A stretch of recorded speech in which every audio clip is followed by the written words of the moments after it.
I know I said I was going to reassemble, but I didn't reassemble shit, boys. So I got in here and I was looking, and I was like, oh, you know what? We got to put this grommet in where the main hoop runs through. And although we won't put the grommet in until we get to that point, I figured it'd be best to drill all the holes for the pop rivet, so that way it'd be easier. Come to find out, the rivet, the split seal we have, which is right there, I got 3/4 of an inch, and it's way too small. So I went ahead on the Summit and I ordered 1 1/4. So hopefully that's big enough to get the harness through. Then I got to, oh yeah, we got to put the gas pedal in. And I was looking at it and I was like, oh, well, the gas pedal, the original gas pedal is down there, and it's got like 2 screws and a little plastic thing that zips through. And yeah, so anyway, how hard can it be to put in a gas pedal, electric gas pedal? Well, pretty damn hard. So here's the bracket it came with.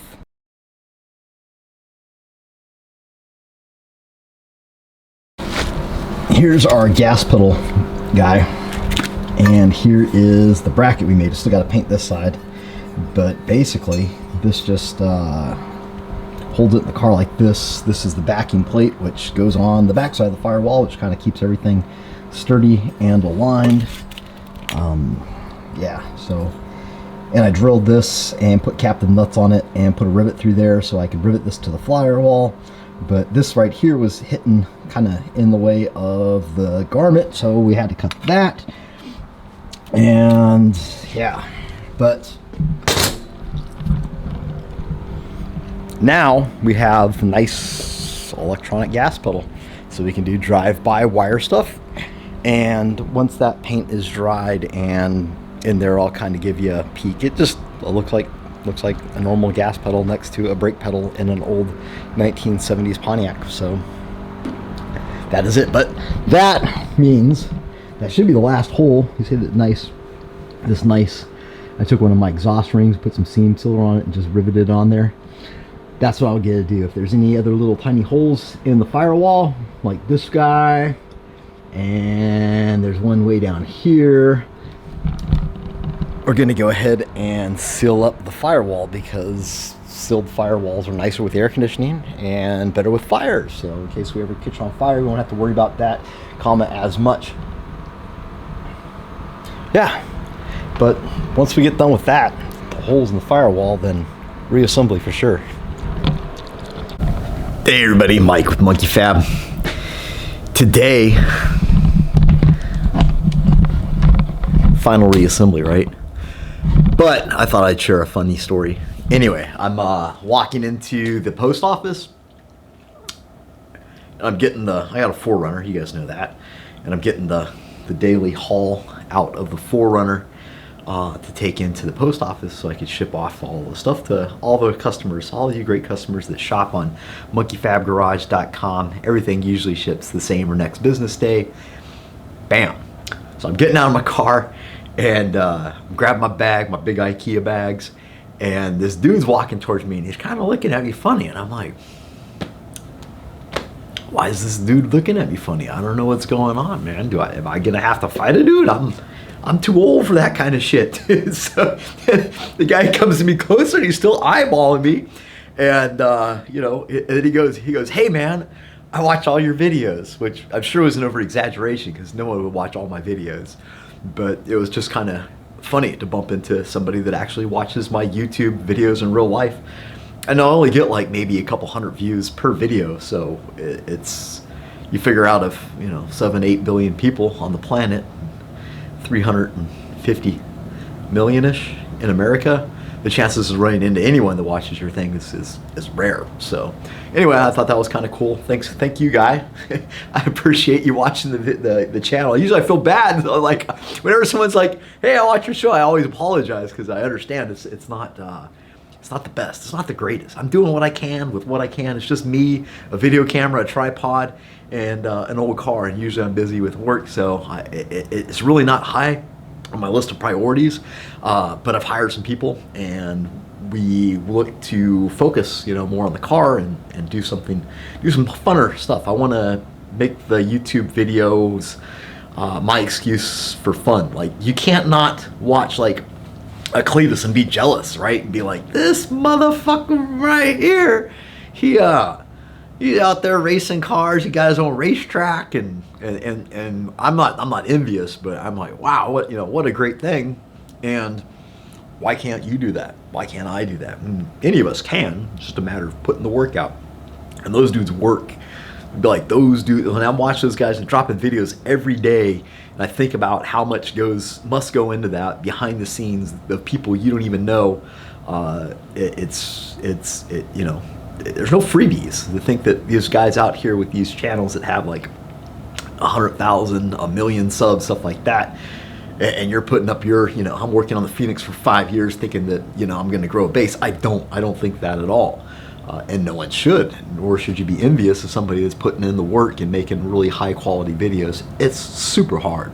Just to take the time out of your day to record the video, then go load it on your laptop. You got to download the stuff, go through it, try to edit it, and that's really important too. How you edit it and try to build an interesting, intriguing story, and something somebody would like to watch. And what I generally do is I just kind of record what I'm doing, and then just kind of try to clip it together. When I'm rambling like this, cut out that, and then clip in the important stuff, and try to get you guys a good product. But I know it's not as good as it could be. It's just not my primary focus, and I'm sure you guys understand that. But I want to do better things for you guys, and that's my intent. With hiring some other people and trying to grow the business, is to do stuff like that. And it's also like scheduled fun. Like if you're like, hey, we're gonna take the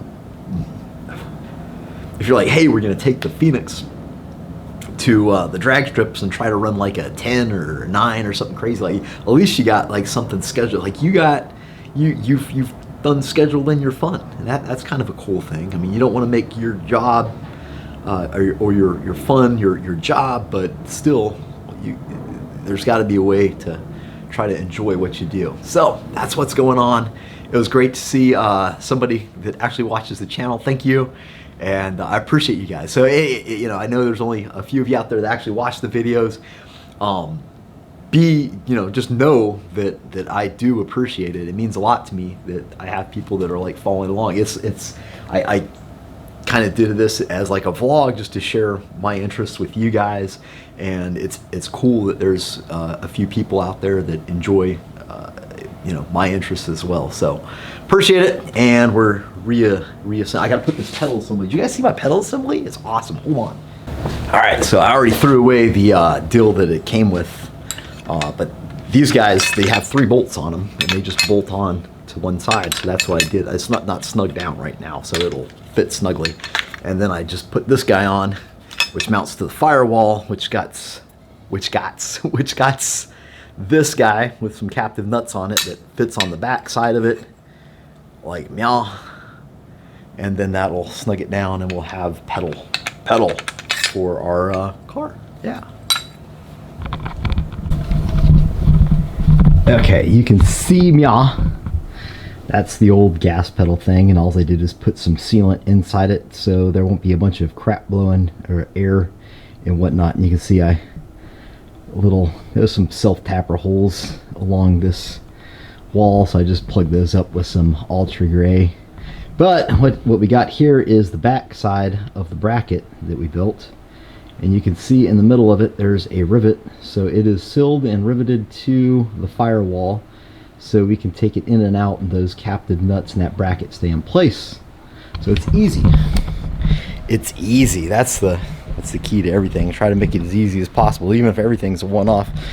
And then we have, you just don't mind. You don't mind about all that wire.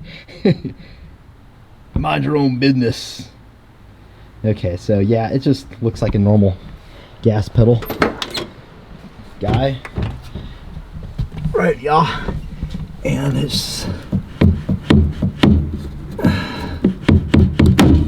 good and sturdy. Happy about that.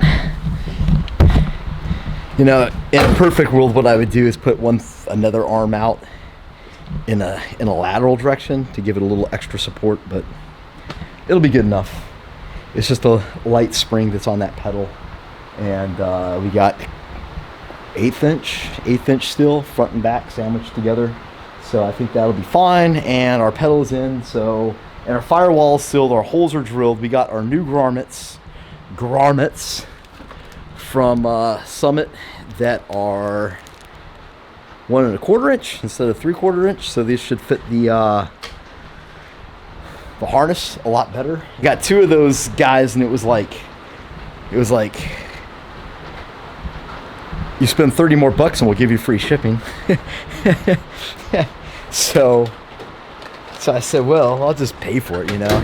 You can nickel and dime yourself to death like this. So I went to check out, and the shipping was like 10 bucks. So I was like, well, that means if I buy something, it's like 10 bucks off that thing, and then I don't even have to pay shipping. I get free shipping, as if there is such a thing as free shipping. But what I did do is I got one of these ICT billet crankshaft pinning things. So, oh, and I got a top dead center tool that's much better than the one I bought from Summit. The threads don't fit, so if you try to put it in a spark plug hole, it screws your threads up, and that's no good. You don't want to have to helicoil or insert your heads because you try to find top dead center. So what I'll do is we'll drill and pin this guy, and then we'll find top dead center, and we'll mark it one last time for goodsies, and then we'll know, like, hey, there's top dead center forever, or within 1 or 2 degrees.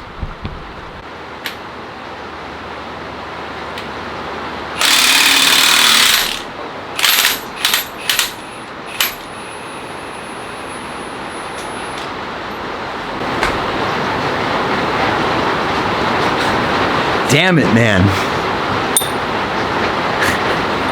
I didn't want to buy a new one, but I guess I'm going to now, huh? Ha! Ha ha!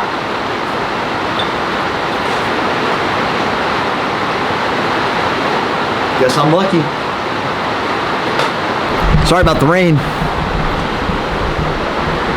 Alright, so we just took the bolt out and put this in. You see the hole? The hole's going to line it, hopefully, on the crankshaft and the pulley. We're going to drill that out.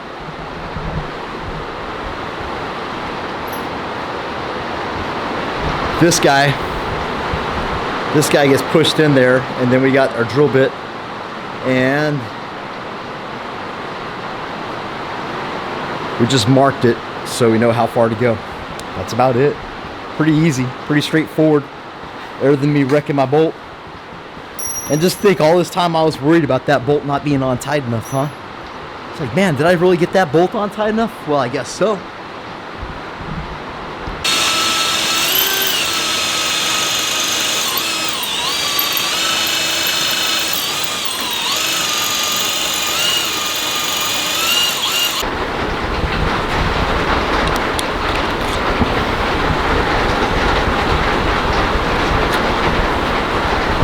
Bam.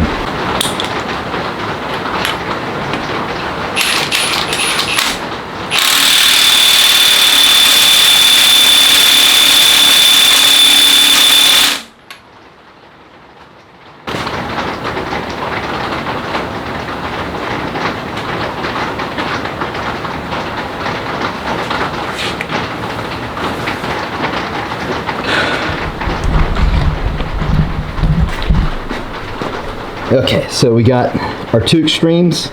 So in between these 2 is top dead center, pretty much where we had marked originally. You can kind of see that little dot where we had it marked before. But we'll just get the calipers out, we'll just measure the distance and then mark the middle. It's not 100% perfect, guys. You can't do this and think that, oh, this is perfect. To find perfect, you're gonna have to use some sort of dial indicator, and I would assume the best way to do it would be to put the dial indicator actually into the bore. So, you know, you got to find access to get in there and figure out where your top is. And what you actually do is you don't try to find where the piston's at the top, because it's actually at the top for probably a few degrees. You actually want to go like 5 thou under, 5 thou under, and then find the center of that. And you'd use like a degree wheel and a dial indicator to do that. But this will get you ballpark. I mean, this way you can throw a light at it and understand, like, hey, I'm close to where I need to be, or hey, where something's horrifically wrong. And that's just kind of the general gist of what we're doing.